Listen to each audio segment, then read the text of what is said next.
નમસ્કાર વિદ્યાર્થી મિત્રો।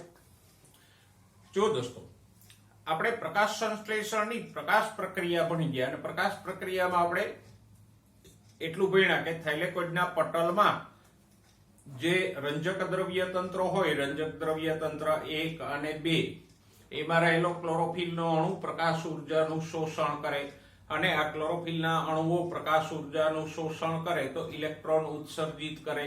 પછી એ ઇલેક્ટ્રોનનું એકમાંથી બીજા, બીજામાંથી ત્રીજા પદાર્થમાં વહન થાય અને આ વહન કરતા પદાર્થોને આપણે સંયુક્ત રીતે શું કહેતા હતા? ઇલેક્ટ્રોન પરિવહન તંત્ર, ETS, કે જે ઇલેક્ટ્રોનનું વહન કરે છે એ પદાર્થોનો સમૂહ। આ ઇલેક્ટ્રોનનું વહન કે પરિવહન થાય એને કારણે એટીપી બનતા હતા, NADP નું રિડક્શન થઈ અને NADPH બનતો હતો। સાથે સાથે પ્રકાશ પ્રક્રિયામાં પાણીનું વિઘટન પણ થતું હતું અને પાણીના વિઘટનથી O2 મુક્ત થતો હતો। તો આ બધી પ્રક્રિયા આપણે ભણી ગયા અને એટીપી બનવાની ક્રિયાને આપણે શું કહીએ હતા? ફોટોફોસ્ફોરાયલેશન, બરાબર? દાખલા તરીકે જો ફોસ્ફેટ ઉમેરાય છે, એડિનોસાઇન ડાઇફોસ્ફેટ એટલે ADP, એમાં ફોસ્ફેટ ઉમેરાય તો ફોસ્ફેટ ઉમેરવાની ક્રિયાને આપણે શું કહીએ? ફોસ્ફોરાયલેશન, બરાબર? અને ફોસ્ફોરાયલેશનની નીપજ શું મળતી હતી? એડિનોસાઇન ટ્રાઇફોસ્ફેટ એટલે ATP। તો આ ફોસ્ફોરાયલેશનની પ્રક્રિયા થઈ અને આ ફોસ્ફોરાયલેશન થવા માટે મૂળ ઉર્જા કોની મળતી હતી? પ્રકાશ ઉર્જા। તો પ્રકાશ ઉર્જાથી ફોસ્ફોરાયલેશન થતું હતું એટલે આ એટીપી બનવાની ક્રિયાને આપણે શું કહી ગયા હતા? ફોટોફોસ્ફોરાયલેશન। તો પ્રકાશ પ્રક્રિયામાં આ ફોટોફોસ્ફોરાયલેશનની ક્રિયા થઈ અને એટીપી બનતા હતા, એ પણ આપણે એમાં ભણી ગયા। વચ્ચે એટીપી બન્યા હતા, વીજાણુ પરિવહન થાય તો એટીપી બનતા હતા અને બે રીતે ફોટોફોસ્ફોરાયલેશન થતું હતું। એક જેમાં ઇલેક્ટ્રોન પોતાના મૂળ દાતા પાસે પાછા નહોતા ફરતા, એને શું કીધું હતું? અચક્રીય ફોટોફોસ્ફોરાયલેશન, કે જે થાઇલેકોઇડના પટલમાં થતું હતું। અને બીજું ફોટોફોસ્ફોરાયલેશન એવું હતું કે જ્યાં ઇલેક્ટ્રોન પોતાના મૂળ દાતા એટલે કે PS1 ના ક્લોરોફિલમાંથી જઈને પાછા એમાં જ આવી જતા હતા, તો એને આપણે શું કીધું હતું? ચક્રીય ફોટોફોસ્ફોરાયલેશન। અને ચક્રીય ફોટોફોસ્ફોરાયલેશન ક્યાં થતું હતું? પેલા સ્ટ્રોમા લેમેલી એટલે કે આંતરગ્રેનમ પટલમાં થતું હતું, બરાબર? તો આ પ્રક્રિયા આપણે ભણી ગયા। અચક્રીય ફોટોફોસ્ફોરાયલેશનમાં એટીપી તો બનતો હતો, સાથે સાથે NADP નું રિડક્શન થઈને NADPH બનતો હતો અને પાણીનું વિઘટન થઈને O2 પણ મુક્ત થતો હતો। તો આ પ્રક્રિયા આપણે ભણી ગયા। હવે આજે આપણે ભણવાનો છે મુદ્દો રસાયણ આશ્રિત અધિતર્ક। જો આ રસાયણ આશ્રિત અધિતર્ક છે અચક્રીય ફોટોફોસ્ફોરાયલેશનની પ્રક્રિયાનો જ હિસ્સો છે। પાછું કહી દઉં, રસાયણ આશ્રિત અધિતર્ક શું છે? અચક્રીય ફોટોફોસ્ફોરાયલેશનનો જ હિસ્સો છે। ક્લિયર? એટલે એ અલગ પ્રક્રિયા નથી, અચક્રીય ફોટોફોસ્ફોરાયલેશનની સાથે જ થતી પ્રક્રિયા છે। જો એક આકૃતિ મેં દોરી હતી, એક પણ કાલવાળી જ આકૃતિ છે, ખાલી આકાર બદલાય છે। કાલે જો આટલો પોર્શન આપણે દોર્યો જ તો અહીંયા દોર્યો હતો ને, એમાં જો PS2 હતો, પછી પેલા વીજાણુ વાહક પદાર્થો હતા, એના પછી અહીંયા PS1 હતો।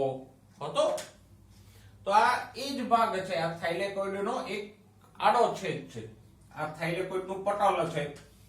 આમાં પેલા ફોસ્ફોલિપિડના દ્વિસ્તરીય અણુઓ હતા, આમ શીર્ષ અને પૂંછડી વાળા, આવી રીતે। આજે આપણે નથી દોર્યા, તો આ આઈસો આકૃતિનો છે, કાલે દોર્યો તો એક છે થાઇલેકોઇડના પટલનો, અને આ એક થાઇલેકોઇડ જ છે, આ એનું પટલ છે અને આ વચ્ચે પોલાણ છે। ક્લિયર? ખાલી આકાર જ બદલાય છે। એટલે પ્રક્રિયા એ જ છે જે કાલે આપણે ભણ્યા અચક્રીય ફોટોફોસ્ફોરાઇલેશનની. આટલું સમજાઈ ગયું? ઓકે. હવે બીજી વસ્તુ કે રસાયણ આશ્રુતિ એટલે શું? રસાયણ શબ્દને ભૂલી જાઓ થોડી વાર. આશ્રુતિ એટલે શું? 11મું ચેપ્ટર. તો કે પાણીના અણુઓ પટલની આરપાર વધુ સંકેન્દ્રણથી ઓછા સંકેન્દ્રણ તરફ વહન પામતા હતા, એને આપણે શું કહીએ? આશ્રુતિ. તો રસાયણ આશ્રુતિમાં પાણીને બદલે શું હશે?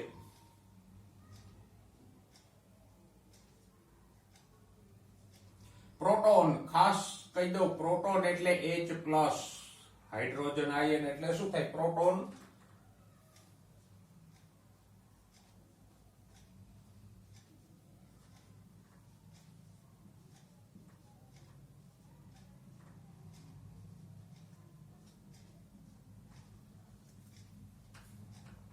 પોતાના વધુ સંકેન્દ્રણથી ઓછા સંકેન્દ્રણ તરફ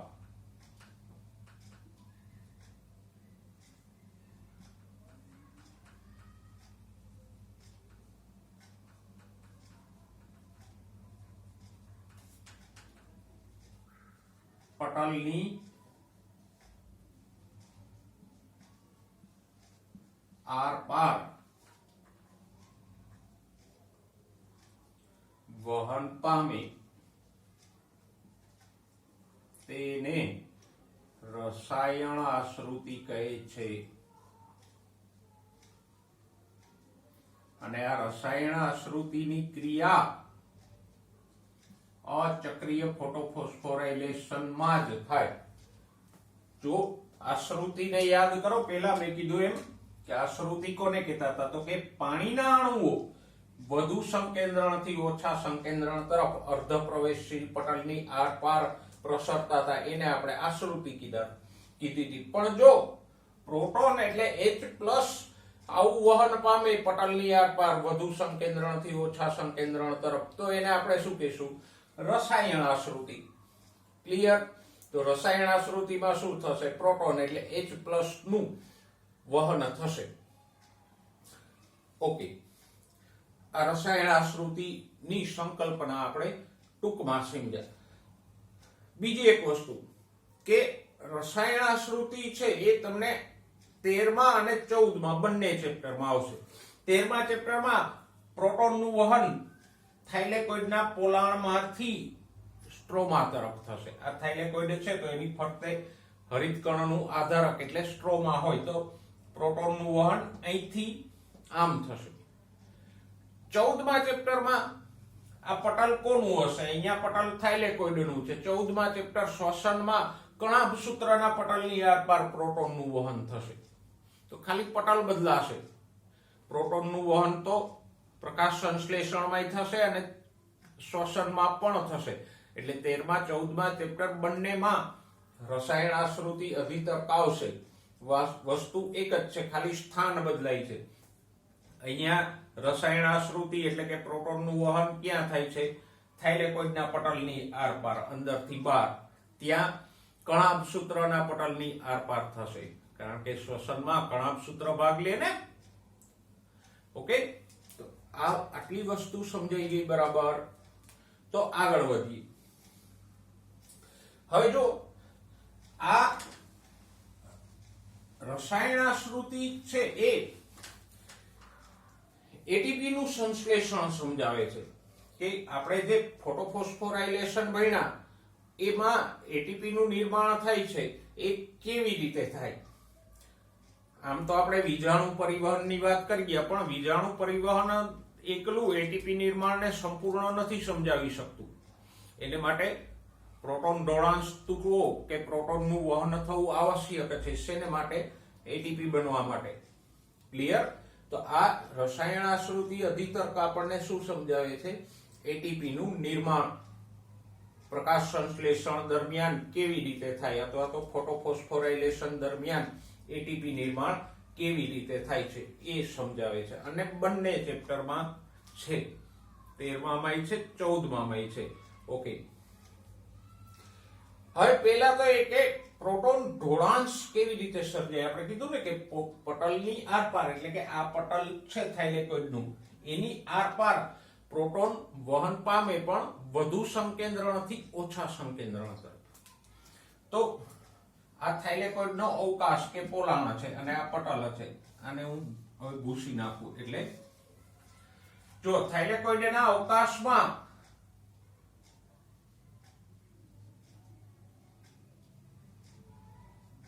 પ્રોટોન એટલે કે H+ નું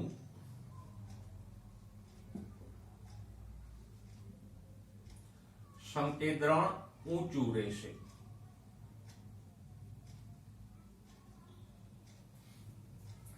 જ્યારે અહીંયા બહાર તરફ પ્રોટોન એટલે કે H+ નું સંકેન્દ્રણ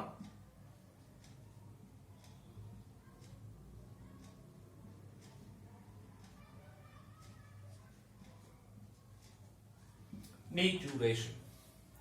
તો સર્જાણો ને સંકેન્દ્રણ ઢોળાંશ. સંકેન્દ્રણ ઢોળાંશ આપણે કેને કહેતા હતા? તો કે વધુ સંકેન્દ્રણ થી ઓછું સંકેન્દ્રણ. તો એક સંકેન્દ્રણ ઢાળ કે ઢોળાંશ બન્યો. ગુડ. અહીંયા પ્રોટોનનો સંકેન્દ્રણ ઢોળાંશ છે અથવા તો આપણે એને પ્રોટોન ઢોળાંશ કહીશું. તો આમ થાઇલેકોઇડના પટલની આરપાર પ્રોટોન ઢોળાંશ સર્જાય એટલે કે પટલની અંદર અવકાશમાં વધારે પ્રોટોનનું સંકેન્દ્રણ હોય, જ્યારે પટલની બહાર સ્ટ્રોમામાં પ્રોટોનનું સંકેન્દ્રણ ઓછું હોય. તો એક પ્રોટોન ઢોળાંશ બન્યો. ઓકે. તો આવી રીતે પ્રોટોન ઢોળાંશ બને અને પછી પ્રોટોન વહન પામે અહીંથી બહાર તરફ. એને શું કહેશું? રસાયણ આશ્રુતિ. પણ હવે એ સમજીએ કે આ બહાર તરફ પ્રોટોનનું સંકેન્દ્રણ ઊંચું કેવી રીતે આવે અને અંદરની તરફ ઓછું કેમ રહે? આ જે પ્રોટોનનો ઢોળાંશ છે કેવી રીતે બને? અથવા તો એમ કહીએ કે અંદરની તરફ પ્રોટોનનું સંકેન્દ્રણ ઊંચું શા માટે રહે છે અને બહાર તરફ નીચું શા માટે રહે છે? તો આ સંકેન્દ્રણ તફાવત અથવા તો પ્રોટોન ઢોળાંશ સર્જાવાના 3 કારણો છે.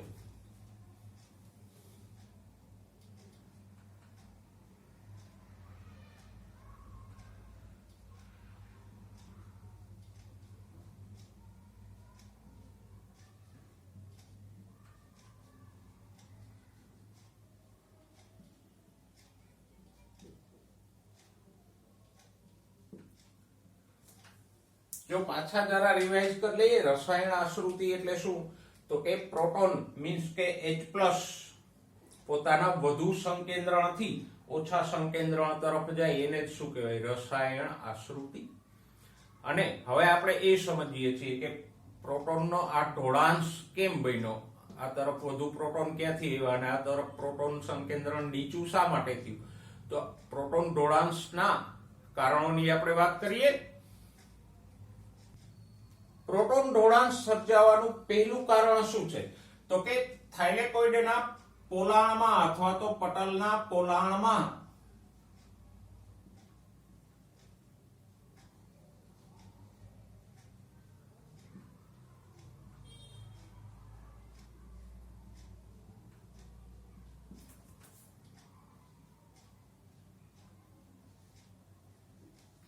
પાણીનું પ્રકાશ વિઘટન થાય.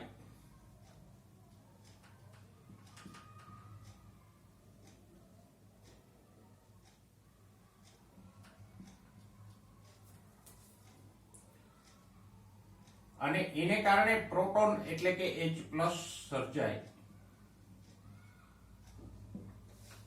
જો પ્રોટોન એટલે H+, હું ગમે તે બોલું, H+ બોલું કે પ્રોટોન, યાદ રાખી લેજો પ્રોટોન એટલે H+ સર્જાય.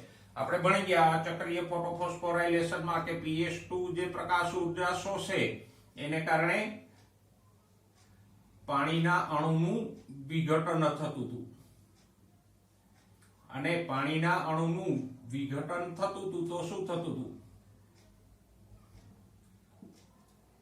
તો કે આમ થતું હતું. 2 ઇલેક્ટ્રોન, આપણે 2 ના સંદર્ભે લખ્યું હતું એટલે 4 ઇલેક્ટ્રોન વત્તા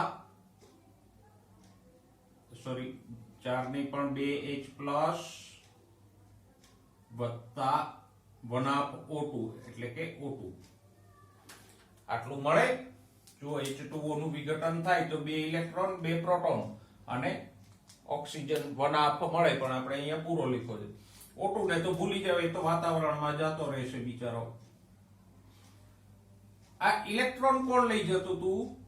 PS2 લઈ જતો હતો ને, કારણ કે એને પોતાના ઇલેક્ટ્રોન PS1 ને આપ્યા હતા, એટલે એને 4 ઇલેક્ટ્રોન, એને ઇલેક્ટ્રોન ઘટતા હતા, એટલે પાણીના ઇલેક્ટ્રોન એ લઈ ગયો। O2 વાતાવરણમાં જતો રહ્યો, તો હવે વધ્યું કોણ અહીંયા? પ્રોટોન। તો પ્રોટોન ઢોળાંશ સર્જાવાનું એક કારણ શું છે? તો કે અહીંયા થાઇલેકોઇડના પોલાણ કે અવકાશમાં પાણીના અણુનું વિઘટન થાય અને એને કારણે પ્રોટોન સર્જાય। આ એક વાત। બીજું કારણ તો કે જ્યારે ઇલેક્ટ્રોન ફોટોસિસ્ટમમાંથી પસાર થાય ત્યારે પ્રોટોન પટલની આરપાર સ્થળાંતરિત થઈ જાય। ફોટોસિસ્ટમ ન કહેવાય, પણ આ પહેલું કારણ પ્રોટોન ઢોળાંશ સર્જાવાનું। બીજું કારણ ETS, જ્યારે ઇલેક્ટ્રોન ફોટોસિસ્ટમમાંથી નહીં પણ ETS માંથી પસાર થાય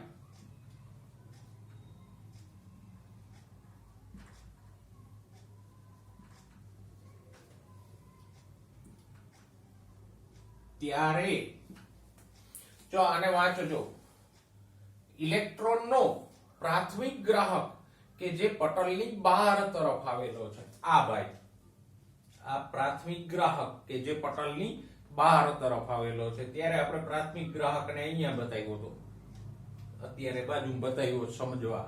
તો આ પ્રાથમિક ગ્રાહક પટલની બહાર તરફ આવેલો હોય એ પોતાના ઇલેક્ટ્રોનને એક ઇલેક્ટ્રોન વાહક તરફ સ્થળાંતરિત નથી કરતો, પણ હાઇડ્રોજન વાહક તરફ સ્થળાંતરિત કરે। એટલે કે આ PS2 ના ઇલેક્ટ્રોન છે આ પ્રાથમિક ગ્રાહકમાં ગયા અને પછી રેડોક્સ પોટેન્શિયલ અનુસાર એ આગળવાળામાં જશે, બરાબર ને? ઇલેક્ટ્રોન પરિવહન એ તો ભણ્યા આપણે, અને પછી અહીંથી આમ જશે।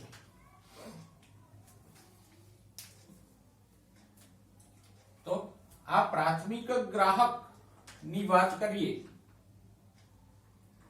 તો ઇલેક્ટ્રોનનો પ્રાથમિક ગ્રાહક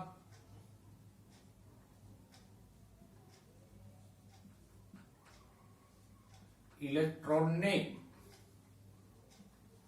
એક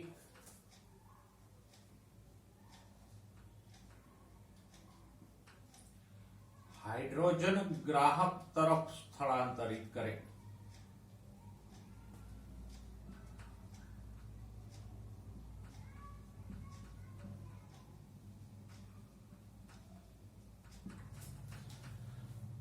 ઓકે, હાઇડ્રોજન ગ્રાહક એટલે આ સાઇટોક્રોમ બી અને એફ વાળું જે સંકુલ છે એની વાત છે। આ પ્રાથમિક ગ્રાહક એ પોતાના ઇલેક્ટ્રોન કોને આપે? એક હાઇડ્રોજન ગ્રાહક કે જે ETS નો હિસ્સો જ છે, અને એમાં કોણ છે? તો કે સાઇટોક્રોમ બી અને એફ સંકુલ। પણ આ સાઇટોક્રોમ બી અને એફ ઇલેક્ટ્રોન ગ્રહણ કરે એટલે શું થાય? તો કે ઇલેક્ટ્રોન લેશે એટલે સ્ટ્રોમામાંથી હાઇડ્રોજન પણ લેશે, કારણ કે કોઈ પણ અણુ ઇલેક્ટ્રોન લે તો પછી પ્રોટોન મેળવે કે ના મેળવે? તો એને પ્રોટોન પણ લીધો, ઇલેક્ટ્રોન આની પાસેથી લીધો, પ્રોટોન ક્યાંથી લીધો? સ્ટ્રોમામાંથી, અહીંયા જે હરિતકણ આધારક હોય એમાંથી। ઓકે, હવે ઇલેક્ટ્રોન છે આ બાજુવાળાને આપી દેશે, તો પ્રોટોન એને વધી પડ્યા। ઇલેક્ટ્રોન આવ્યો તો એને પ્રોટોન લીધો, હવે ઇલેક્ટ્રોન બાજુવાળા વાહકને આપી દીધા તો પ્રોટોન વધ્યા, એનો પણ નિકાલ કરશે, પણ એ નિકાલ પાછો આમ નહીં કરે। પ્રોટોનનો નિકાલ એ કઈ બાજુ કરશે? આમ। સમજાણું?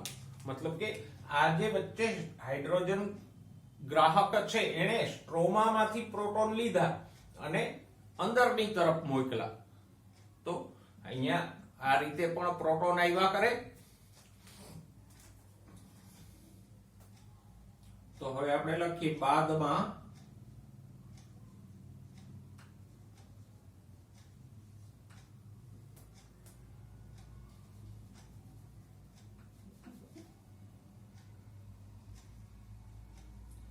આ હાઇડ્રોજન ગ્રાહક ઇલેક્ટ્રોન ગ્રહણ કરશે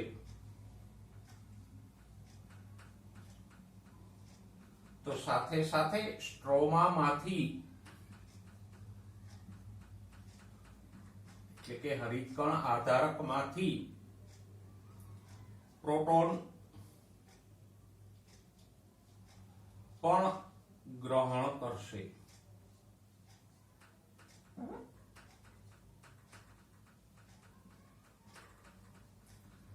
બાદમાં આ પ્રોટોનને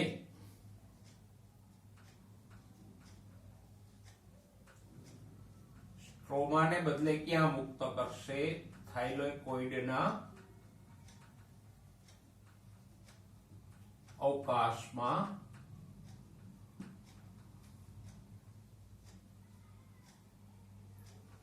મુક્ત કરશે. તો જો થાઇલેકોઇડના પોલાણમાં બે રીતે પ્રોટોનનું સંકેન્દ્રણ ઊંચું થયું. કઈ બે રીતે? તો કે એક તો પાણીના અણુના વિઘટનથી પ્રોટોન ઉત્પન્ન થયા. બીજું તો કે આ જે હાઇડ્રોજન ગ્રાહક છે એને સ્ટ્રોમામાંથી પ્રોટોનને અંદર તરફ ધકેલા. તો આ બે કારણોસર અંદરની તરફ પ્રોટોનનું સંકેન્દ્રણ ઊંચું થયું. બહાર તરફ પ્રોટોનનું સંકેન્દ્રણ ઓછું થવાનું પણ કારણ છે. શું કારણ છે? તો કે બહાર તરફ પેલો NADP છે ને એ ઇલેક્ટ્રોનને પ્રોટોનને લઈ જશે અને શેમાં ફેરવાઈ જશે? NADP HH+ માં ફેરવાઈ જશે. સમજાણું? અથવા તો NADP H માં ફેરવાઈ જશે. તો અહીંયા જે કઈ પ્રોટોન હશે એને કોણ ઉપાડી જશે? આ NADP ઉપાડી જશે. તો હવે અહીંયા પ્રોટોન ન રહ્યા. તો આમ બહાર તરફ NADP રિડક્ટેજ ઉત્સેચક NADP નું રિડક્શન કરે અને NADP HH+ માં રૂપાંતરિત કરે એટલે સ્ટ્રોમામાં પ્રોટોનનો ઘટાડો થાય.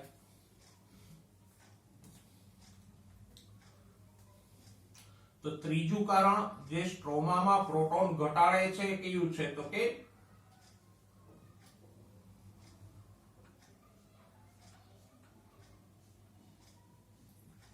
NADP રિડક્ટેજ ઉત્સેચક.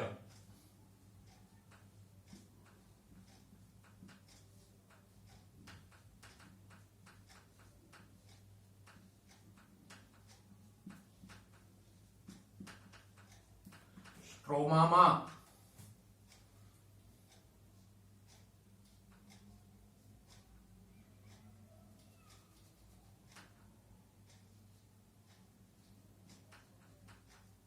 રહેલા પ્રોટોન્સ દ્વારા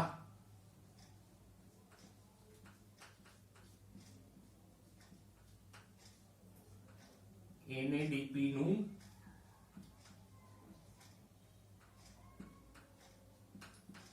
રિડક્શન કરી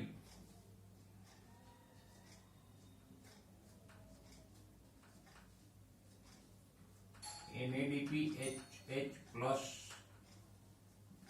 માં ફેરવે. આથી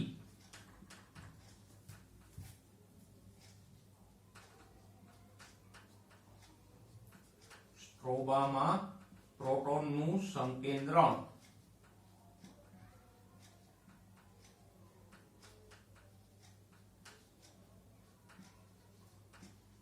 ઘટે. સમજાણું? NADP રિડક્ટેજ ઉત્સેચક જે અહીંયા હોય એ શું કરે? અહીંથી પ્રોટોન સ્ટ્રોમામાંથી પ્રોટોન લઈ લે અને NADP નું રિડક્શન કરી નાખે. NADP ને NADP HH+ માં ફેરવી નાખે. તો પછી પ્રોટોન તો વપરાય છે ને આના રિડક્શનમાં. એટલે બહાર મુક્ત પ્રોટોનનું H+ નું અસ્તિત્વ નહીં રહે. હાઇડ્રોજન હશે પણ એમાં NADP સાથે સંયોજાયેલો એટલે પ્રોટોન ન રહ્યો.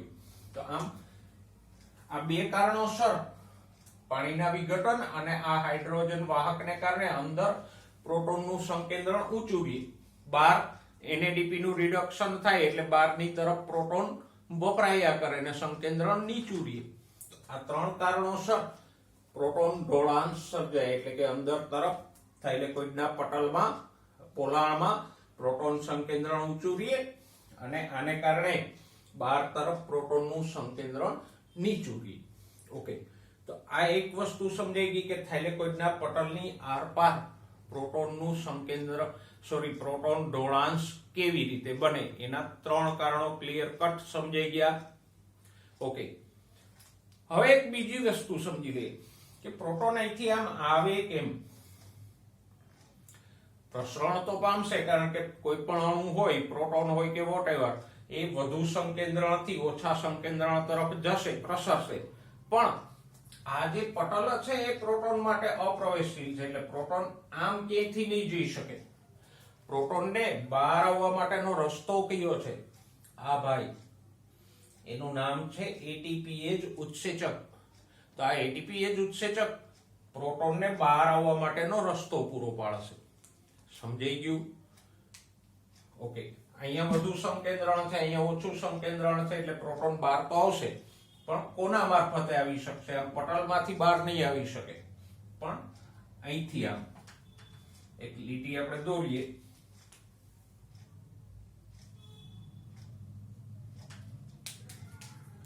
આમ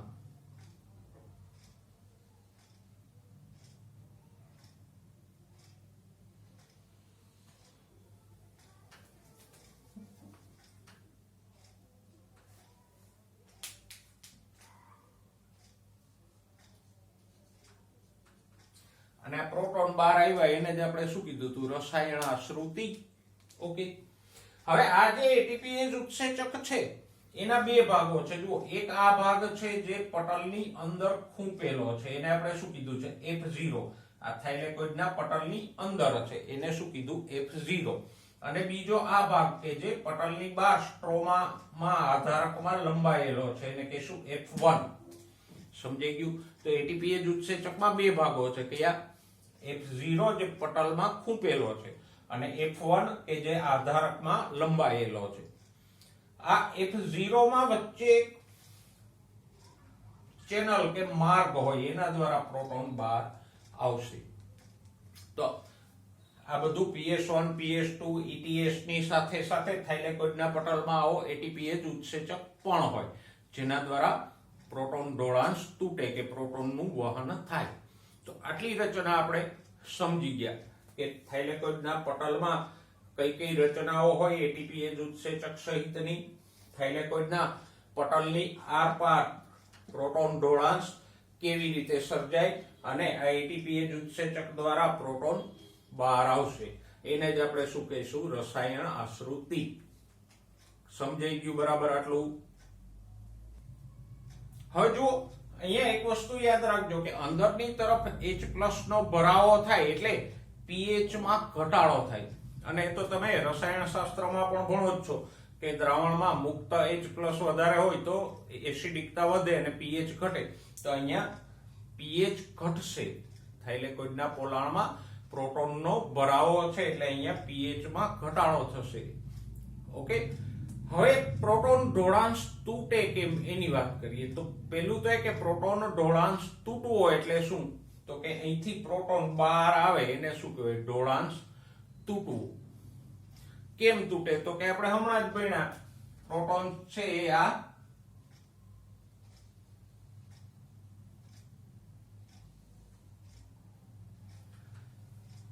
એટીપીએજ ઉત્સેચકના F0 માં થઈ અને બહાર આવશે. હવે આની હારે આપણે શું મતલબ એમ કે આ પ્રોટોન ઢોળાંશ તૂટ્યો તો શું ફેર પડે? તો કે જેવો પ્રોટોન ઢોળાંશ તૂટે એટલે એક તો ઉર્જા મુક્ત થશે, કારણ કે આ પ્રોટોનને કોણ લઈ જશે? આ 2H+ ક્યાં જશે? અહીંયા.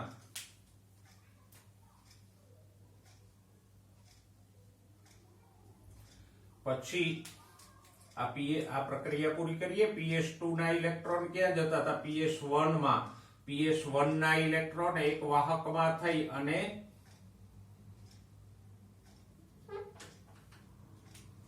ક્યાં જતા હતા? અહીંયા. તો આ ઇલેક્ટ્રોન, પ્રોટોન એ બધા ભેગા મળી અને આની સાથે સંયોજાય તો શું બની જાય? આ બંને NADP+ હારે સંયોજાય તો શું બને? NADP HH+ બની જાય. બનતો તો એ તો અચક્રીય ફોટોફોસ્ફોરાયલેશનમાં બન્યો એ જ છે. એટલે આ પ્રોટોન જે બહાર આવ્યા એ NADP ના રિડક્શનમાં વપરાઈ ગયા, અહીંયા આપણે બતાવ્યું જ છે. અને આ પ્રક્રિયામાં જ કોણ ભાગ લે? NADP રિડક્ટેજ ઉત્સેચક ભાગ લેશે NADP ના રિડક્શનમાં. ઓકે, આ એક વસ્તુ થઈ. બીજું શું થાય તો કે આ પ્રોટોન બહાર આવ્યા મીન્સ કે પ્રોટોન ઢોળાંશ તૂટ્યો એટલે આ ATPase ઉત્સેચક સક્રિય થશે. અને ATPase ઉત્સેચક સક્રિય થશે તો ફોસ્ફોરાયલેશનની ક્રિયા થશે, ફોટોફોસ્ફોરાયલેશનની. આમ અને ATP બનશે. સમજાણું? તો એક તો આ પ્રોટોન ઢોળાંશ તૂટવાથી અને રિડક્શન થવાથી ઉર્જા મુક્ત થઈ. જે ઉર્જા ઇલેક્ટ્રોને પકડી રાખી હતી એ આ રિડક્શનને કારણે મુક્ત થઈ. સૂર્ય ઉર્જા કોણે ગ્રહણ કરી હતી? આ ઇલેક્ટ્રોન જે PS2 અને PS1 માંથી મુક્ત થયા એને. પણ એ જો ઇલેક્ટ્રોન ઉર્જા પકડી રાખે તો ATP ન બને. આ પ્રક્રિયામાં ઉર્જા જોઈએ ATP બનવામાં. તો એ ઉર્જા જે સૂર્ય ઉર્જા ઇલેક્ટ્રોન પાસે હતી એ ક્યારે મુક્ત થાય? આ 2H+ ની હાજરીમાં NADP નું રિડક્શન થાય તો ઉર્જા મુક્ત થાય. અને એ ઉર્જા મુક્ત થાય તો ATP બને. પણ આ ફોટોફોસ્ફોરાયલેશન થયું છે જે ATP બનવાનું, એમાં ઉત્સેચક પણ જોઈએ. એ ઉત્સેચક તરીકે કોણ ભાગ ભજવે? આ. અને આ ઉત્સેચકને સક્રિય કોણ કરે? તો કે અહીંથી 2H+ પસાર થાય એટલે ઉત્સેચક સક્રિય થાય. એટલે કે આમ આ જે પ્રોટોન ઢોળાંશ તૂટ્યો મીન્સ કે પ્રોટોન બહાર આવ્યા એને કારણે બે વસ્તુ બની. કઈ? એક તો આ ઉત્સેચક સક્રિય થયો ATPase કે જેણે આ પ્રક્રિયામાં ભાગ લીધો એ ઉત્સેચક સક્રિય થયો. બીજું આ રિડક્શન થી ઉર્જા મુક્ત થઈ અને એ ઉર્જા દ્વારા ફોટોફોસ્ફોરાયલેશન થયું. તો આમ પ્રોટોન ઢોળાંશ તૂટવાથી ઉર્જા મુક્ત થાય છે અને ઉત્સેચક સક્રિય થાય છે. તો એ ઉર્જા અને ઉત્સેચકની હાજરીમાં ફોટોફોસ્ફોરાયલેશન થાય. જો પ્રોટોન બહાર ન આવે તો ઉર્જા મુક્ત ન થાય અને ઉત્સેચક સક્રિય ન થાય અને ATP બને નહીં. આમ પ્રોટોન ઢોળાંશ તૂટવો એ એક મહત્વની બાબત છે ATP નિર્માણ માટે કે ફોટોફોસ્ફોરાયલેશન માટે. સમજાઈ ગયું? અને પ્રોટોન ઢોળાંશ તૂટે એને જ આપણે શું કીધું? રસાયણાશ્રુતિ અધિતર્ક. પ્રોટોન અહીંથી આમ આવ્યા એ જ રસાયણાશ્રુતિ કીધી આપણે. તો આ આપણે સમજી ગયા બરાબર રસાયણાશ્રુતિ. પહેલા તો પટલની રચના સમજો કે થાઇલેકોઇડના પટલમાં શું શું આવેલું છે. એમાંથી આ બધું તો આપણે અચક્રીય ફોટોફોસ્ફોરાયલેશનમાં ભણી ગયા. વધારામાં ATPase આવ્યો છે એના બે ભાગોને સમજી લ્યો. પછી બીજા ભાગમાં પ્રોટોન ઢોળાંશ સર્જાવાના કારણો 3 સમજો અને ત્રીજા ભાગમાં એ સમજો કે પ્રોટોન ઢોળાંશ સર્જાવાથી શું ફાયદો થાય. તો કે એક તો ઉત્સેચક સક્રિય થાય અને બીજું ઉર્જા મુક્ત થાય. અને એ ઉર્જા અને ઉત્સેચકને કારણે ફોટોફોસ્ફોરાયલેશન થઈને ATP બને. આમ પ્રોટોન ઢોળાંશ છે ATP નિર્માણ કે ફોટોફોસ્ફોરાયલેશનમાં અગત્યનો ભાગ ભજવે. ઓકે, હવે જુઓ તમારા પુસ્તકમાં તમને આપ્યું છે કે રસાયણાશ્રુતિ માટે શું શું જોઈએ. હવે આ કારણોને જરા ભૂસી નાખીએ.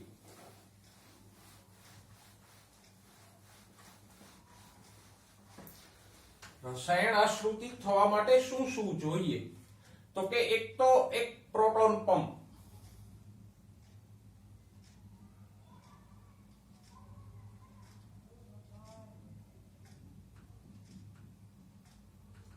ક્યાં? પ્રોટોન પંપ આવ્યો જે પેલો કોષરસ પટલમાં આયન પંપ હતો ને, પ્રોટીન આવું કે આની એર પર આયનો જતા હતા એને આયન પંપ કીધો. આની એર પર પ્રોટોન જાય છે તો આને શું કીધો? પ્રોટોન પંપ કીધો. આ F0 વાળો ભાગ. ઓકે, પછી બીજું શું જોઈએ? તો કે એક પટલ. કયું પટલ? તો કે આ થાઇલેકોઇડ નું પટલ જોઈએ. તો જ આ પટલ ના હોય તો પછી ઢોળાંશ સર્જાય ને તૂટે એ શક્ય જ નથી. અને ત્રીજું શું જોઈએ?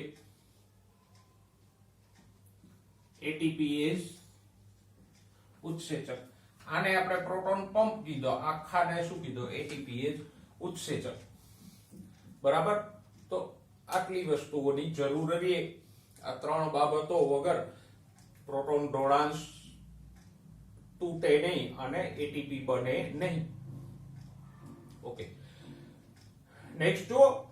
થાઇલેકોઇડના અવકાશમાં પ્રોટોનની ઊંચી સાંદ્રતાનું સર્જન કરવા માટે પટલની આરપાર પ્રોટોનને દબાણપૂર્વક મોકલવા માટે ઉર્જાનો ઉપયોગ થાય છે.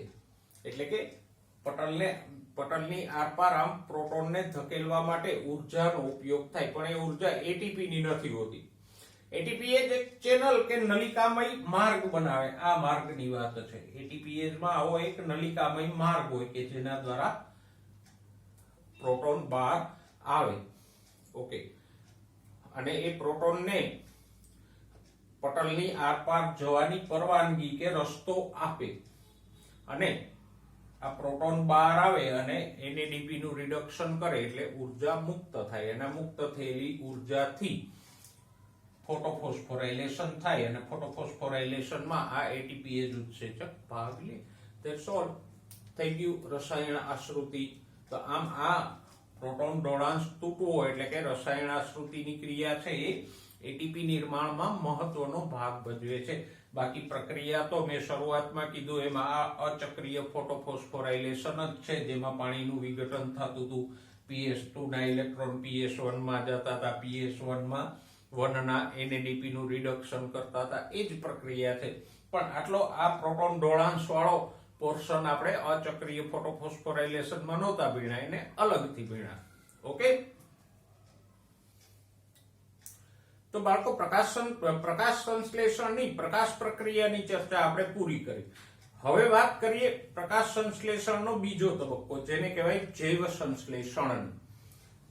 જૈવ સંશ્લેષણમાં સૌથી પહેલા આપણે ચર્ચા કરીએ એટીપી અને NADPH ક્યાં ઉપયોગમાં આવે છે. પ્રકાશ પ્રક્રિયા દરમિયાન બન્યા હતા ને એટીપી અને NADPH. પ્રકાશ પ્રક્રિયાની નિપજો શું હતી? 3 હતી.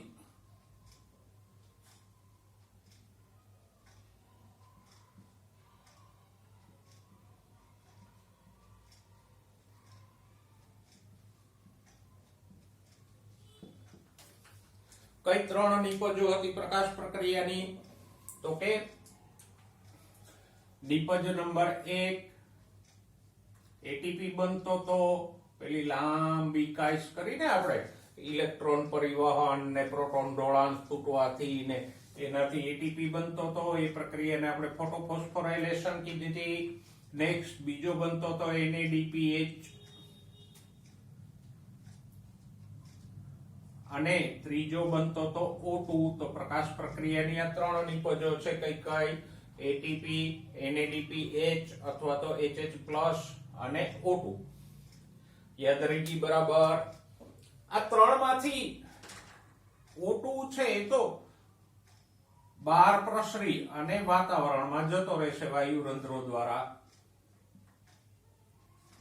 એટલે એની વાત પૂરી થઈ. એ હવે ક્યાં આગળ પ્રક્રિયામાં ભાગ નથી લેતો. એક O2 પ્રકાશ સંશ્લેષણની નિપજ છે ખરો. બરાબર? એ પ્રકાશ સંશ્લેષણની આમ પુસ્તકમાં એવું લખ્યું છે એકમાત્ર વાસ્તવિક નિપજ છે. ના, પ્રકાશ સંશ્લેષણની એક વાસ્તવિક નિપજ કે નેટ પ્રોડ્યુસ છે, એક માત્ર નહીં. ઓકે, તો O2 ને ભૂલી જઈએ હવે થોડી વાર માટે. અત્યારે પ્રકાશ પ્રક્રિયાની આ 2 નિપજો વધી. કઈ? એટીપી અને NADPH+.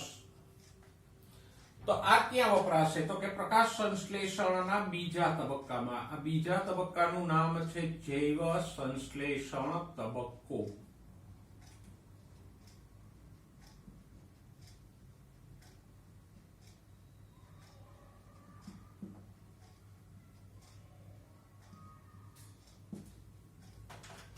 સમજાઈ ગયું? જૈવ સંશ્લેષણ વિશે થોડીક પ્રાથમિક માહિતી જોઈ લીધી. જૈવ સંશ્લેષણ ક્યાં થાય? સ્ટ્રોમામાં થાય.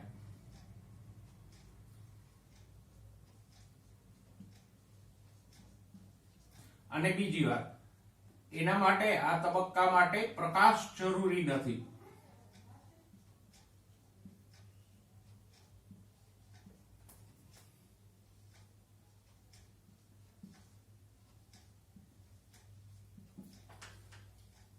આ તબક્કા માટે પ્રકાશ જરૂરી નથી. પહેલો તબક્કો આપણે જે ભણ્યા પ્રકાશ પ્રક્રિયા કે જેમાં એટીપી NADPH O2 ઉત્પન્ન થતો હતો એના માટે પ્રકાશ જરૂરી હતો, કારણ કે એની શરૂઆત જ ક્યાંથી થતી હતી?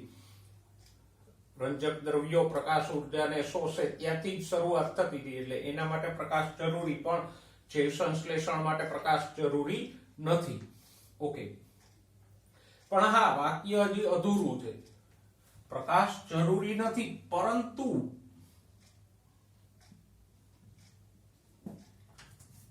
પ્રકાશ પ્રક્રિયાની નિપજો જૈવ સંશ્લેષણ માટે જરૂરી છે.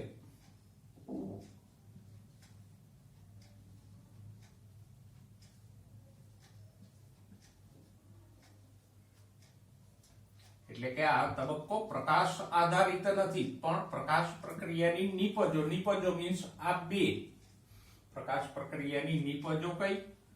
એટીપી અને NADPH જરૂરી છે. સમજાઈ ગયું?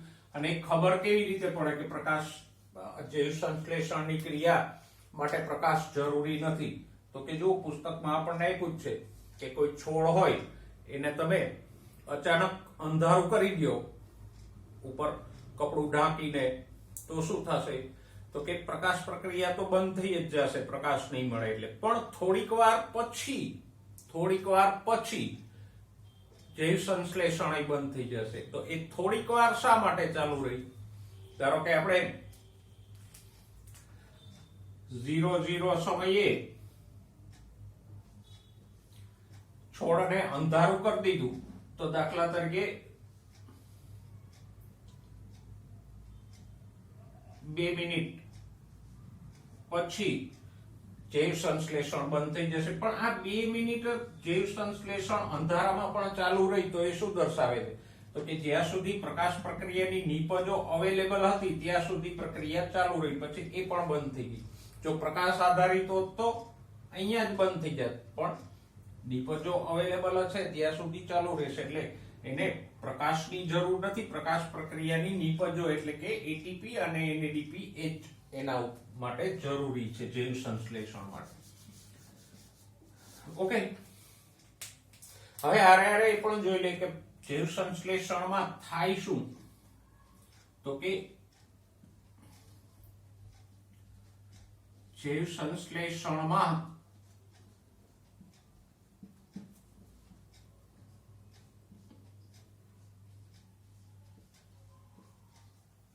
NADPH દ્વારા CO2 નું રિડક્શન થાય.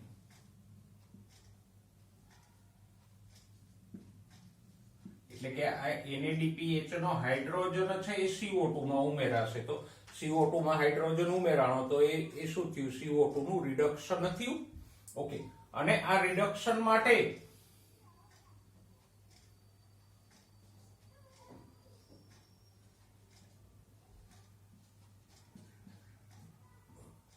એટીપી ની ઉર્જા કામમાં આવશે. એટલે કે એટીપી માં જે ઉર્જા હોય એનાથી રિડક્શન થશે.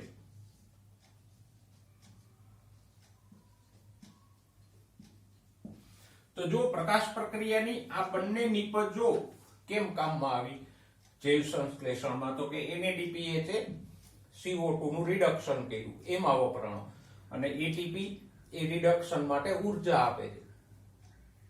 હવે જો અહીંયા ટૂંકી પ્રક્રિયા જોઈ લ્યો તો આપણે કંઈક આમ ભણ્યા. H2O હતો, એમાંથી O2 વાતાવરણમાં જતો રહ્યો, અને હાઇડ્રોજનને કોણ લઈ ગયો તો? NADP લઈ ગયો હતો ને પ્રકાશ પ્રક્રિયામાં, એટલે NADPH બન્યો હતો.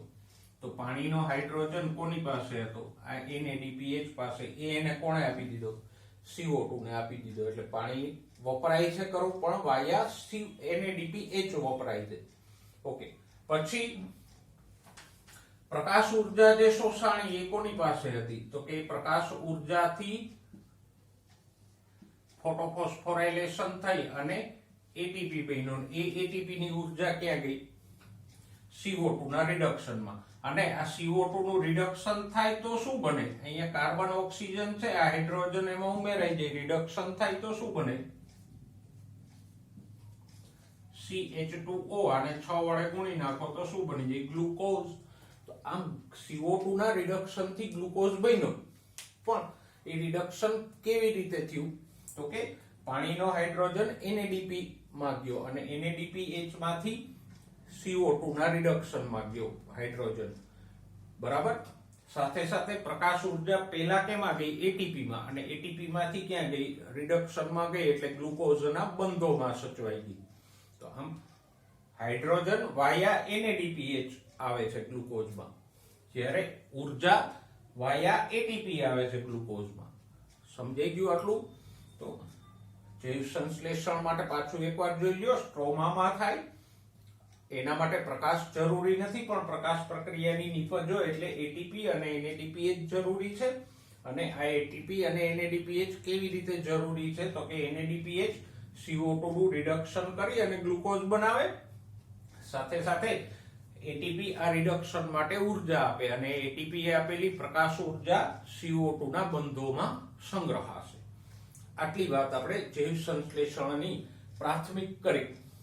ઓકે, હવે એક શબ્દ આપ્યો છે કે જૈવ સંશ્લેષણ અને અંધકાર પ્રક્રિયા કેવું, એ ખોટું છે કે સાચું? એમ જૈવ સંશ્લેષણ પ્રકાશ પ્રક્રિયા આપણે કીધું એક તબક્કાને, જેના માટે પ્રકાશ જરૂરી છે.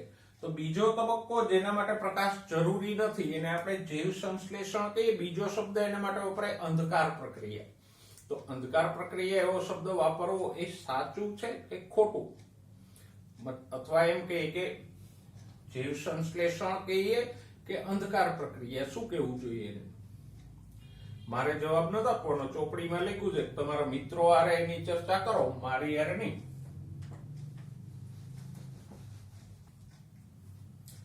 હવે જો તમારા પુસ્તકના પાના નંબર 215 ઉપરથી આપણે વાત કરીએ કે એમાં એક વાક્ય આપ્યું છે ને કે જૈવ સંશ્લેષણ અને અંધકાર પ્રક્રિયા કેવું, શું ખોટું છે? એના પછી ટાઇટલ નથી આપ્યું, પણ જૈવ સંશ્લેષણની શરૂઆત થઈ ગઈ. અને એમાં આપણે જે શરૂઆતમાં આપણે આપ્યું છે ભણ્યા કે જૈવ સંશ્લેષણ તબક્કામાં ATP અને NADPH નો ઉપયોગ કેવી રીતે થાય એની આપણે વાત કરી. અને પાણીનો હાઇડ્રોજન વાયા NADPH CO2 નું રિડક્શન કરે એટલે CH2O બને. CH2O ને 6 વડે ગુણી નાખો, N બરાબર 6 મૂકી દો તો C6H12O6 એટલે કે ગ્લુકોઝ થઈ જાય. આ ચર્ચા આપણે કરી. પણ વૈજ્ઞાનિકો એટલું જાણતા હતા કે CO2 નું રિડક્શન થઈ અને ગ્લુકોઝ બને છે, પણ ડિટેલમાં એ પ્રક્રિયા ખબર નહોતી કે આ પ્રક્રિયા સ્ટેપ બાય સ્ટેપ કેવી રીતે થાય છે. CO2 નું રિડક્શન થઈ અને ગ્લુકોઝ બનવાની ક્રિયામાં કેટલા સ્ટેપ આવે છે અને કેવી રીતે થાય છે. તો એ પ્રક્રિયા, અચ્છા પેલા એ કીધું જૈવ સંશ્લેષણ એટલે શું? તો કે આ CO2 નું રિડક્શન થઈને ગ્લુકોઝ બને એને જૈવ સંશ્લેષણ કહેવાય. તો એ પ્રક્રિયા એક્ઝેક્ટ કેવી રીતે થાય એ કોણે સમજાવ્યું? તો કે એ ભાઈનું નામ છે મેલ્વિન કેલ્વિન.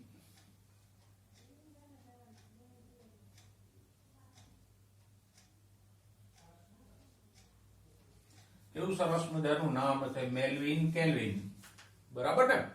તો આ મેલ્વિન કેલ્વિન નામના ભાઈ છે, એને રેડિયો આઇસોટોપ એટલે કે રેડિયો સમસ્થાનિક કાર્બનનો ઉપયોગ કર્યો. કેવી રીતે કર્યો? તો એને લીલને CO2 આપ્યો, પણ કેવો? એની અંદર કાર્બન નોર્મલ નહોતો, C12 નહોતો, કાર્બન 14 હતો. અને કાર્બન 14 રેડિયો એક્ટિવ સમસ્થાનિક છે, એ તમે જાણો છો. જો આપણે આગલા ચેપ્ટરમાં એક ટ્રેસર ટેકનિક મેં તમને સમજાવી હતી કે જ્યાં રેડિયો એક્ટિવ તત્વોનો ઉપયોગ કરી અને કોઈ પ્રક્રિયાને આપણે જાણી શકીએ. તો મેલ્વિન કેલ્વિને આવો રેડિયો એક્ટિવ કાર્બન વાળો CO2 લીલને આપ્યો.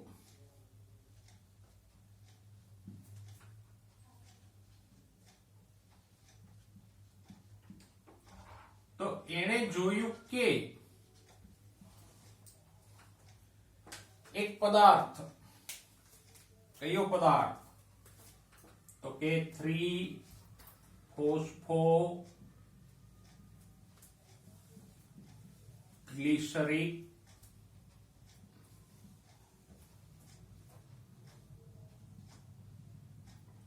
એસિડમાંથી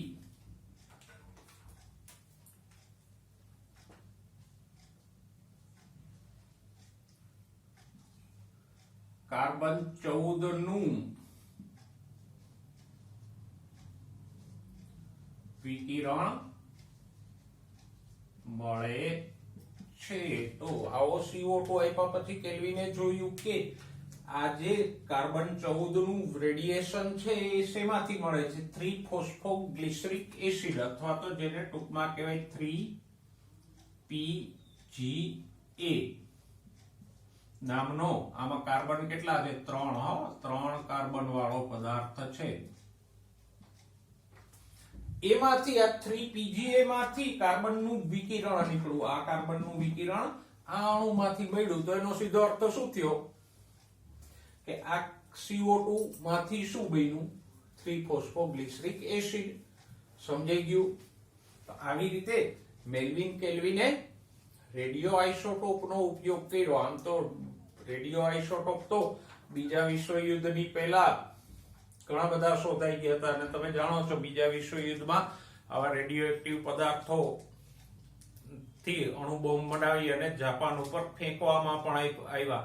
પણ એ જે ઘાતક અણુબોમ્બના રેડિયો એક્ટિવ પદાર્થો છે એ થોડાક સારા ઉપયોગમાં પણ આવ્યા. કયા? તો કે આવી રીતે આ રેડિયો એક્ટિવ કાર્બન થી કેલ્વિને શોધી કાઢ્યું કે CO2 માંથી શું બને છે? 3PGA. અને આ જે ટેકનિક છે રેડિયો એક્ટિવ આઇસોટોપ વાપરવાની, એને શું કીધું હતું આપણે આગળ? Tracer technique.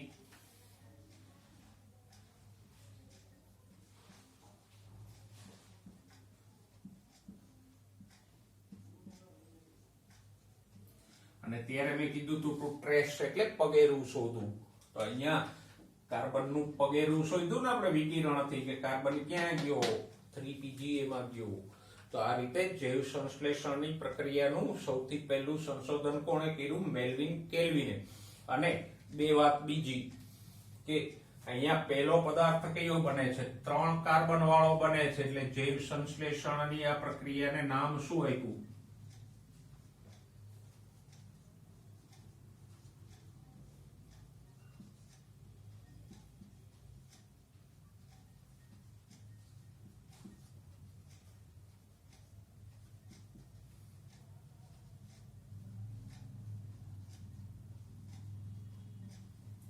તો કે પહેલી નિપજ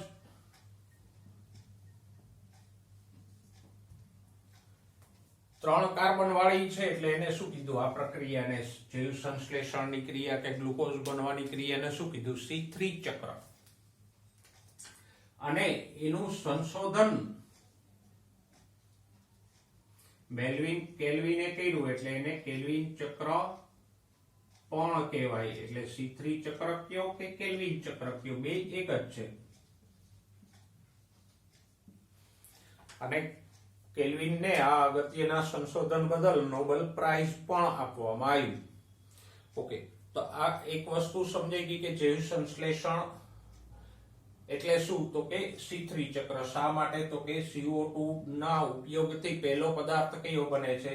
3-ફોસ્ફોગ્લિસરિક એસિડ બને છે, 3 કાર્બન વાળો. એટલે આપણે એને C3 ચક્ર કીધું. અને પછી આ PGA માંથી આગળ ગ્લુકોઝ બનશે.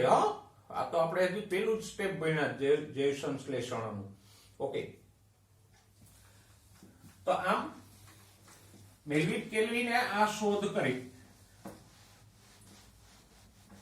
અને એ શોધના અંતે એણે એવું દર્શાવ્યું કે જૈવ સંશ્લેષણમાં ની પ્રક્રિયા કયા મુજબ થાય છે? તો કે C3 ચક્ર અથવા તો જેને કેલ્વિનના નામ ઉપરથી કેલ્વિન ચક્ર પણ કીધું.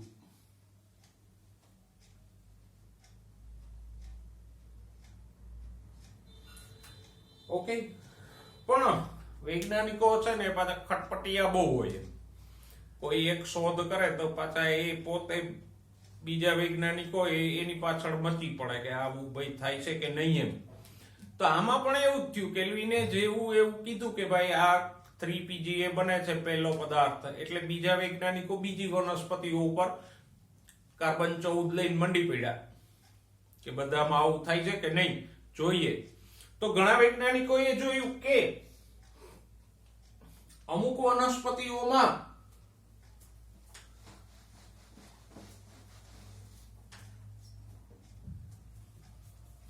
કેલ્વિનના સંશોધન પછી ઘણા વૈજ્ઞાનિકોએ આવા જ પ્રયોગો કર્યા તો એણે જોયું કે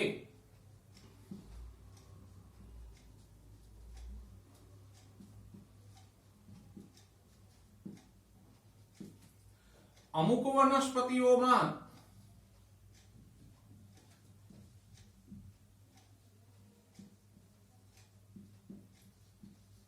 CO2 સ્થાપન એટલે કે CO2 ગ્રહણ થયા પછી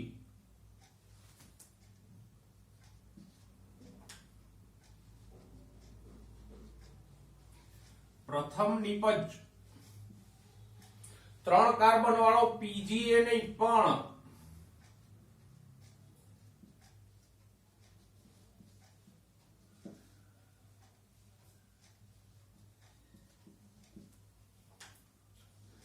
4 કાર્બન વાળો ઓક્ઝેલો એસિટિક એસિડ OAA એટલે ઓક્ઝેલો એસિટિક એસિડ બને છે તો ઘણા વૈજ્ઞાનિકોને બીજી વનસ્પતિઓમાં અમુક વનસ્પતિમાં અલગ પ્રકારે જોવા મળ્યું કે કેલ્વિને કીધું એમ 3 કાર્બન વાળો PGA અહીંયા નથી બનતો પણ 4 કાર્બન વાળો ઓક્ઝેલો એસિટિક એસિડ બને છે તો 3 કાર્બન વાળી નિપજ બનતી હતી એને C3 ચક્ર કીધું તો જે વનસ્પતિમાં 4 કાર્બન વાળો ઓક્ઝેલો એસિટિક એસિડ બનતો તો એને શું કહેવાય C4 ચક્ર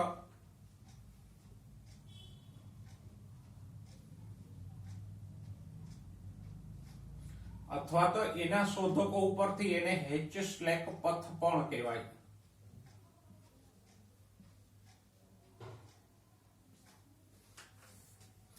ઓકે તો આમ સંશોધનોના અંતે હવે વનસ્પતિઓમાં જૈવ સંશ્લેષણ એટલે કે ગ્લુકોઝ બનવાના બે માર્ગો મળ્યા કયા તો કે C3 અને C4 અથવા તો કેલ્વિન અને H-Slack ચક્ર પણ યાદ રાખજો બધી વનસ્પતિમાં બે ભેગા નથી થતો અમુક વનસ્પતિમાં C3 પ્રકારે જૈવ સંશ્લેષણ થાય છે જ્યારે અમુક વનસ્પતિમાં C4 પ્રકારે જૈવ સંશ્લેષણ થાય છે તો આમ જૈવ સંશ્લેષણના આ બે પરિપથ કે બે ચક્રો આપણને મળ્યા એની આપણે બંનેની સવિસ્તાર ચર્ચા આગળ ઉપર કરશું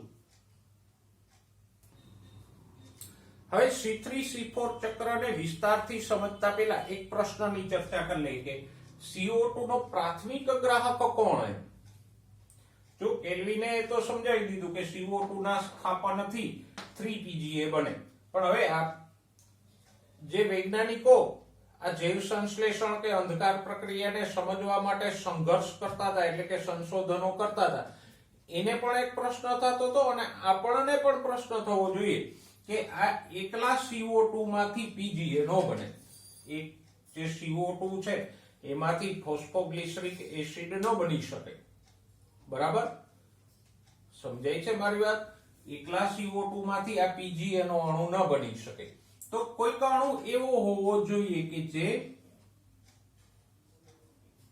CO2 ને ગ્રહણ કરે અને આ X અજ્ઞાત અણુ કે જે CO2 ને ગ્રહણ કરે ને પછી બે ભેગા થઈને PGA બને તો આ કોણ થયો અજ્ઞાત પદાર્થ જે આપણે લખ્યો છે આ શું છે CO2 નો પ્રાથમિક ગ્રાહક થયો કારણ કે એકલા CO2 માંથી તો PGA બનવાનો નથી એ તો વૈજ્ઞાનિકો સમજતા હતા તો પછી પ્રશ્ન એ હતો આટલું તો કેલ્વિને સમજાવી દીધું પણ આનો પ્રશ્ન હતો કે કયો અણુ CO2 ને ગ્રહણ કરીને PGA બનાવે છે એટલે CO2 નો પ્રાથમિક ગ્રાહક કોણ એમાં વૈજ્ઞાનિકો ગોથે ચડ્યા ઘણા વર્ષો સુધી ગોથે એટલે ચડ્યા કે PGA માં કેટલા કાર્બન છે 3 CO2 માં કેટલા કાર્બન છે 1 તો આમાં કેટલા હોવા જોઈએ અહીંયા 3 છે આમાં 1 છે તો આમાં કેટલા કાર્બન હોવા જોઈએ 2 હોવા જોઈએ ને તો 2 કાર્બન વત્તા 1 3 કાર્બન થઈ જાય. એટલે વૈજ્ઞાનિકો કોઈ 2 કાર્બન વાળો અણુ પ્રાથમિક ગ્રાહક તરીકે ધારી અને એને શોધતા હતા. પણ વર્ષો પછી ખબર પડી કે આમ નથી થતું.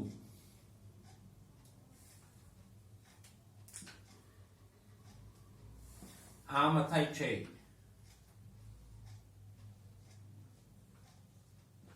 કે એક RuBp નામનો 5 કાર્બન વાળો અણુ છે.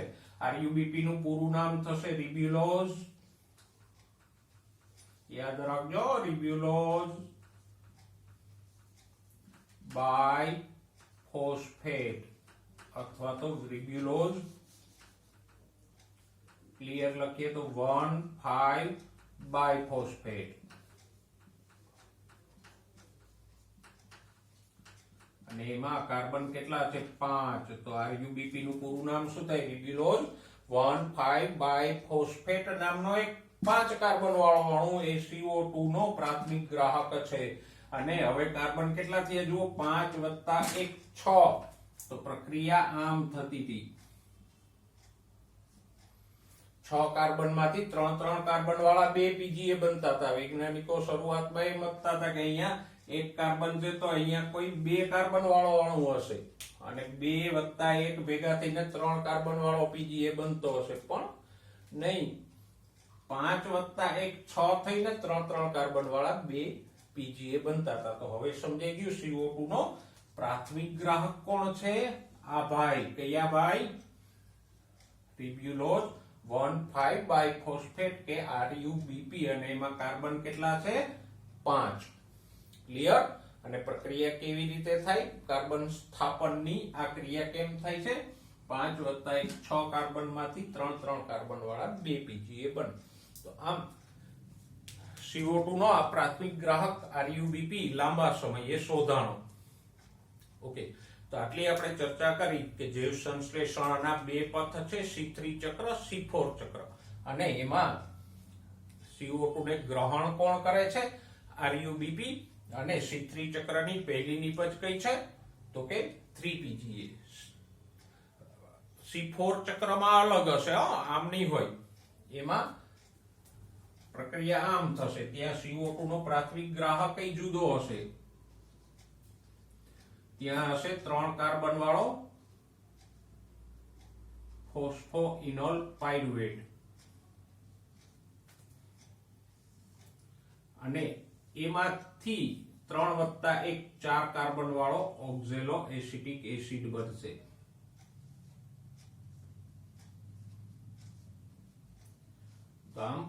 ત્યાં પ્રક્રિયા અલગ હશે. આપણે C3 ચક્રના પ્રાથમિક ગ્રાહકની વાત કરી.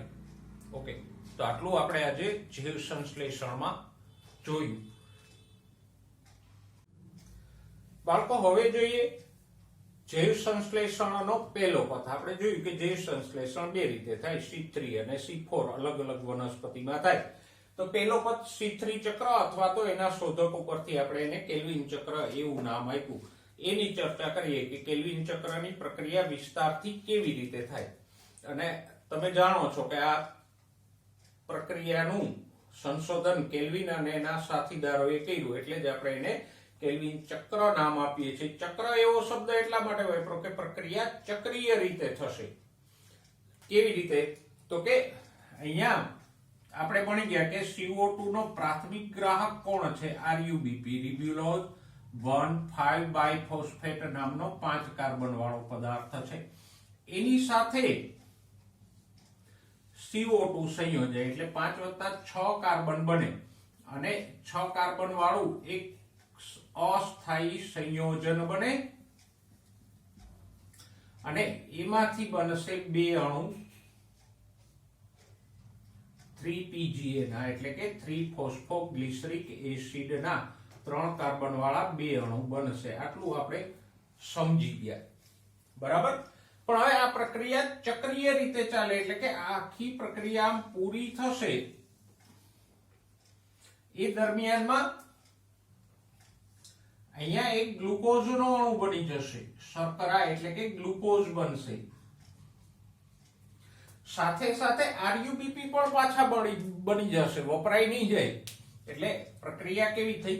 ચક્રીય પ્રક્રિયા છે, સમજાણું? અને આ ચક્રીય પ્રક્રિયા દરમિયાન આરયુબીપી પણ પાછો બની જાય અને સાથે સાથે ગ્લુકોઝનો અણુ પણ બની જાય અને અહીંયા પેલો NADPH છે એ રિડક્શન પણ કરી આપશે.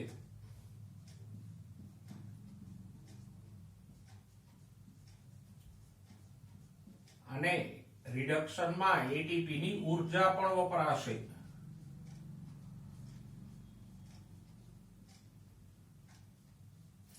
તો આવી રીતે ચક્રીય પ્રક્રિયા છે જેમાં CO2 નો પ્રાથમિક ગ્રાહક આરયુબીપી છે અને એનું પાછું પુનઃનિર્માણ થઈ જાય. દરમિયાનમાં NADP થી રિડક્શન થાય, એટીપી ની ઉર્જા એમાં વપરાય અને ગ્લુકોઝનો અણુ પણ બની જશે. તો આ રીતે પ્રક્રિયા થાય. બીજી એક વસ્તુ કે આ પ્રક્રિયા છે C3 ની એ બધી જ વનસ્પતિમાં થશે. આપણે બે પ્રકારની વનસ્પતિઓ ભણ્યા ને કે એકમાં C3 પ્રકારે જૈવ સંશ્લેષણ થાય છે અને બીજામાં C4 પ્રકારે થાય. પણ C4 વાળામાં C3 તો થશે જ. એ આપણે આગળ જોઈશું કે એમાંય C3 ની પ્રક્રિયા થશે. એટલે ખાસ ખ્યાલમાં રાખજો, C3 ચક્ર અથવા કેલ્વિન ચક્ર તમામ પ્રકાશ સંશ્લેષણ કરતી વનસ્પતિઓમાં થાય જ. પછી એ C4 પ્રકારની હોય તો C3 થાય, C3 વાળામાં પણ C3 થાય. બધામાં C3 ચક્ર તો હશે. જે કોઈ પ્રકાશ સંશ્લેષણ કરે છે એ બધામાં. આ બાબતને યાદ રાખજો. હવે જો આકૃતિની મદદથી આપણે C3 ચક્રને સમજીએ, કેલ્વિન ચક્રને, તો C3 ચક્રમાં 3 તબક્કા છે. એ પૈકીનો પહેલો તબક્કો કયો છે? કાર્બોક્સિલેશન.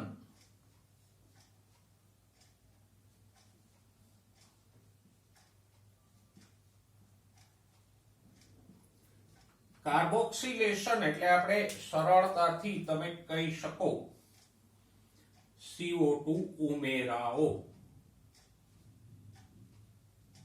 કાર્બોક્સિલેશન કોને કહેવાય? તો કે કોઈ અણુમાં CO2 ઉમેરાય તો એનું કાર્બોક્સિલેશન થયું કહેવાય. જેમ ફોસ્ફોરાયલેશન એવું કાર્બોક્સિલેશન. તો C3 ચક્રનો પહેલો તબક્કો કયો છે? કાર્બોક્સિલેશન. તો અહીંયા CO2 સ્થાપનની ક્રિયાની શરૂઆત થાય અને આકૃતિમાં તમે જોઈ શકો છો કે CO2 ને ગ્રહણ કોણ કરે છે? આરયુબીપી નામનો 5 કાર્બન વાળો પદાર્થ. અને 5 કાર્બન આરયુબીપી ના વત્તા એક CO2 નો 6 કાર્બન માંથી 6 કાર્બન વાળું એક અસ્થાયી સંયોજન બને અને પછી એ અસ્થાયી સંયોજનમાંથી 3PGA ના 2 અણુ બની જાય. એટલે કે 3-ફોસ્ફોગ્લિસરેટ કે 3-ફોસ્ફોગ્લિસરિક એસિડ ના 2 અણુ બને. તો આરયુબીપી માંથી 3-ફોસ્ફોગ્લિસરેટ બને ત્યાં સુધીના તબક્કાને શું કહેશું? કાર્બોક્સિલેશન. ઓકે. હવે કાર્બોક્સિલેશન માટે એક અગત્યનો ઉત્સેચક ભાગ લે છે. એનું નામ શું છે? રૂબિસ્કો.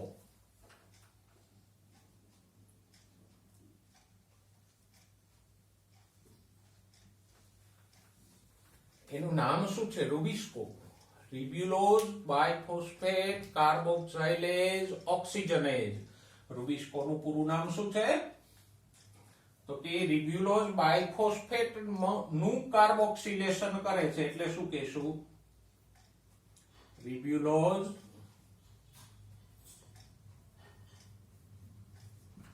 બાયફોસ્ફેટ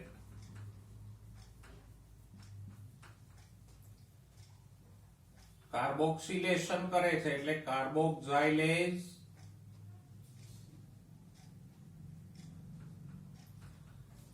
એવું નામ આપણે આપી શકીએ. પણ પાછળ એક શબ્દ વાપરશું, કાર્બોક્સાઇલેઝ ઓક્સિજનેઝ.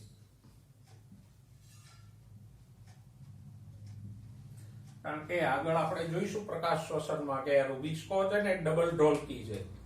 એ આરયુબીપી નું કાર્બોક્સિલેશન નહીં કરશે CO2 ઉમેરીને, પણ ક્યારેક ક્યારેક આરયુબીપી માં O2 ઉમેરીને ઓક્સિજનેશન પણ કરી નાખશે. એટલે જ આપણે શું કીધું? રિબ્યુલોઝ બાયફોસ્ફેટ કાર્બોક્સાઇલેઝ ઓક્સિજનેટ, ટૂંકમાં રૂબિસ્કો. તો કાર્બોક્સિલેશન ના તબક્કામાં શું થાય છે? આરયુબીપી માં CO2 ઉમેરાય, એક 6 કાર્બન વાળું અસ્થાયી સંયોજન બને, 5 + 1 6 કાર્બન, અને 6 કાર્બન વાળા સંયોજનમાંથી 3 કાર્બન વાળા 2 ફોસ્ફોગ્લિસરેટ કે ફોસ્ફોગ્લિસરિક એસિડના અણુ બને. આટલા તબક્કાને શું કીધું? કાર્બોક્સિલેશન. અને બીજું, કાર્બોક્સિલેશનમાં ઉત્સેચક કયો ભાગ લે? રૂબિસ્કો એટલે રિબ્યુલોઝ બાયફોસ્ફેટ કાર્બોક્સાઇલેજ ઓક્સિજનેટ. આ વાત થઈ પહેલા તબક્કાની. હવે કેલ્વિન ચક્રનો બીજો તબક્કો જોઈએ. બીજો તબક્કો કયો છે? રિડક્શન. અહીંયા રિડક્શન નો મતલબ શું થાય? તો કે હાઇડ્રોજન ઉમેરાવો. કાર્બોક્સિલેશન એટલે CO2 ઉમેરાવો, રિડક્શન એટલે હાઇડ્રોજન ઉમેરાવો. તો હવે જે પેલો 3PGA બન્યો ને આકૃતિમાં જુઓ, રિડક્શન તબક્કો 3-ફોસ્ફોગ્લિસરિક એસિડ કે 3-ફોસ્ફોગ્લિસરેટ બન્યો તો એનું રિડક્શન થશે એટલે એમાં હાઇડ્રોજન ઉમેરાશે. અને હાઇડ્રોજન આપે છે કોણ? તો કે પેલો પ્રકાશ પ્રક્રિયા વાળો NADPH, reduced nicotinamide adenine dinucleotide phosphate. NADPH હાઇડ્રોજનને આ 3-ફોસ્ફોગ્લિસરેટમાં ઉમેરશે એટલે કે એનું રિડક્શન કરશે. અને રિડક્શનમાં ઉર્જા કોણ આપશે? ATP. બરાબર? તો આમ રિડક્શન તબક્કામાં શું થશે? NADPH ના હાઇડ્રોજનથી આ 3-ફોસ્ફોગ્લિસરેટનું રિડક્શન થશે. પછી એમાંથી ઘણી બધી શર્કરાઓ બનશે. જો બધી શર્કરાના નામ નથી પણ ટૂંકમાં નીચે તમને આપ્યું છે ટ્રાયોઝ ફોસ્ફેટ. ટ્રાયોઝ ફોસ્ફેટ એટલે શું?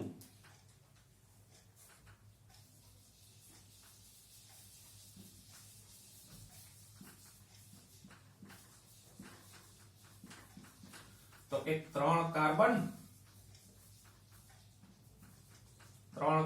છે એટલે ટ્રાયોઝ અને ફોસ્ફેટ હોય એવી શર્કરાને શું કહેવાય? ટ્રાયોઝ ફોસ્ફેટ.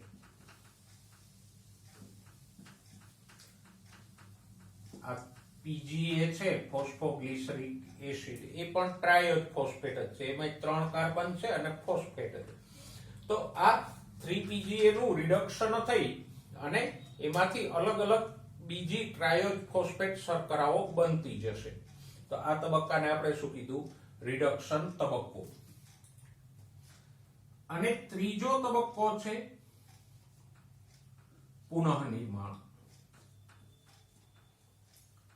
શેનું પુનઃનિર્માણ? તો કે RUBP નું. આપણે શરૂઆતમાં વાત કરી ને કે ચક્રીય પ્રક્રિયા છે, એમાં RUBP પાછો બની જશે.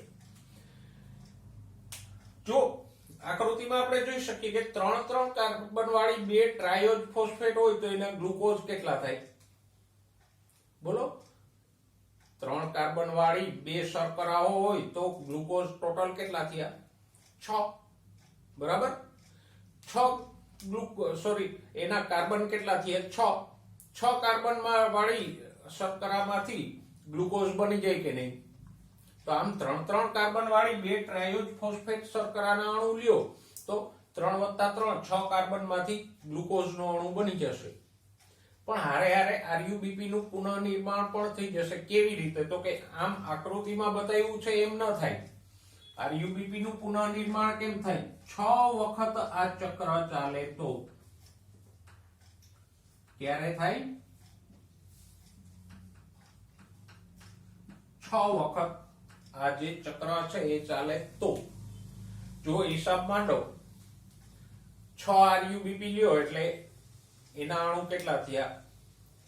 એના કાર્બન કેટલા થયા? એક RUBP માં 5 તો 6 માં કેટલા થયા? 36. 30 થાય તો 6 RUBP ના કાર્બન કેટલા થાય? 6 × 5 = 30. એમાં 6 CO2 ઉમેરાણા એટલે ટોટલ કાર્બન કેટલા થયા? 36. 36 કાર્બન માંથી 3 કાર્બન વાળા PGA ના કેટલા અણુ બને? 12. 12 તેરી 36. બરાબર? એમાંથી 12 ટ્રાયોઝ ફોસ્ફેટ શર્કરા બને. 12 માંથી 2 ટ્રાયોઝ ફોસ્ફેટ લઈ લ્યો એટલે ગ્લુકોઝ બની જાય 6 કાર્બન વાળો. હવે વૈધી કેટલી? 12 માંથી 2 ગઈ તો 10 ટ્રાયોઝ ફોસ્ફેટ વૈધી. 10 ટ્રાયોઝ ફોસ્ફેટ ના કાર્બન કેટલા થાય? 10 તેરી 30. એ 30 માંથી પાછા 6 અણુ RUBP ના બની જાય કે નહીં? 6 × 5 = 30. તો આમ જો ચક્ર 6 વખત ચાલે તો આરયુબીપી નું પુનઃનિર્માણ થઈ જાય અને પુનઃનિર્માણમાં એક એટીપી વધારાનો વપરાય. એક CO2 દીઠ એક એટીપી એટલે 6 વખત ચક્ર ચાલે તો 6 એટીપી વપરાય. સમજાઈ ગયું? ઓકે, તો હવે અહીંયા આપણે જોઈ શકીએ કે વપરાણું શું શું, તો કે એક CO2 માટે એક CO2 ના સ્થાપન માટે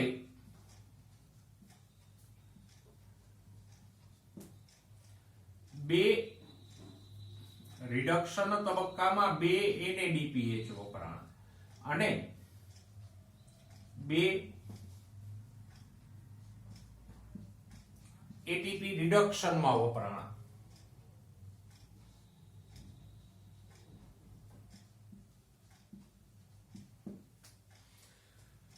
તો જો આખો ગ્લુકોઝનો અણુ બનાવીને આરયુબીપી નું પુનઃનિર્માણ કરવું હોય તો 6 CO2 નું સ્થાપન કરવું પડે. તો 6 CO2 ના સ્થાપન માટે કેટલા, તો કે 12 NADPH 12 ATP રિડક્શનમાં અને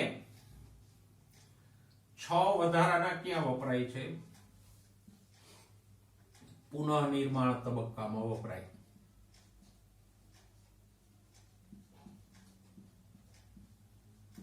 એટલે એક ગ્લુકોઝના અણુ માટે 6 CO2 નું સ્થાપન થાય તો એક ગ્લુકોઝ બની જાય. તો એક ગ્લુકોઝના અણુ માટે શું થયું, ટોટલ 12 NADPH વપરાય અને 18 ATP વપરાય, પણ બે ભાગમાં 18 વપરાય. 12 રિડક્શન તબક્કામાં અને 6 પુનઃનિર્માણ તબક્કામાં વપરાય. તો કે જો અહીંયા NADPH કેટલા વપરાણા, 12, ATP કેટલા વપરાણા, 18. તો આ વધારાના 6 એટીપી ક્યાંથી એવા, પેલું મેં કીધું તું ને ચક્રીય ફોટોફોસ્ફોરાયલેશન જે એટીપી બનાવે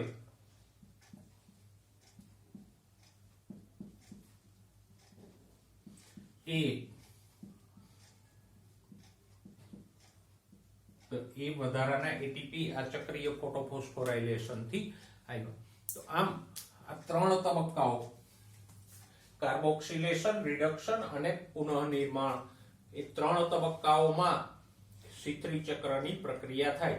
અને જો આ ચક્ર 6 વખત ચાલે તો ગ્લુકોઝનો અણુ પણ બની જાય અને આરયુબીપી નું પુનઃનિર્માણ પણ થઈ જાય.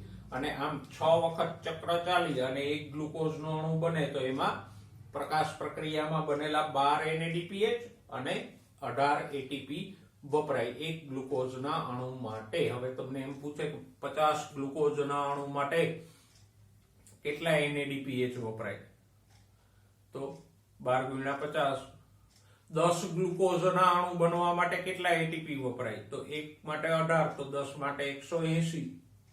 થોડુંક વાયડું પૂછે કે 10 ગ્લુકોઝના અણુ બનવા માટે રિડક્શન તબક્કામાં કેટલા ATP વપરાય, તો એક ગ્લુકોઝ માટે રિડક્શન તબક્કામાં 12 વપરાય છે, તો 10 માટે 120 વપરાશે. એમ પૂછે કે 5 ગ્લુકોઝના અણુ બનવા માટે પુનઃનિર્માણ તબક્કામાં કેટલા વપરાય, તો એક ગ્લુકોઝ માટે પુનઃનિર્માણમાં 6 વપરાય છે, તો 5 ગ્લુકોઝ માટે 30.